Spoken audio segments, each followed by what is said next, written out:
Ya müflis olacaqdı, ya da dünyanın ən varlı insanı. Necə oldu ki, bir adamın qurduğu özəl şirkət indi NASA ilə baş-başa gedir?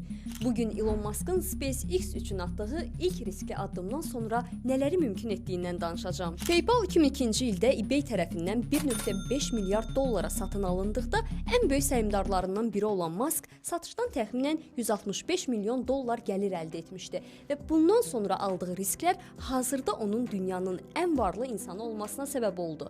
Əldə etdiyi gəliri isə bu formada bölüşdürmüşdü. 100 milyon dolları SpaceX-ə, 70 milyon Tesla'ya və 10 milyonu isə SolarCity-yə. Çox çəkmədi ki, ən böyük investisiyasını etdiyi SpaceX-də hər şey alt-üst olmağa başladı. Belə ki, ilk 3 raket buraxılışı uğursuz oldu. Sonuncusu isə ya hər şeyi dəyişdirəcəkdi, ya da şirkət batacaqdı. Bəlkə də bir çoxunun geri addım atmağı düşünəcəyi bu hissədə o, Mars hədəfindən geri dönmədi.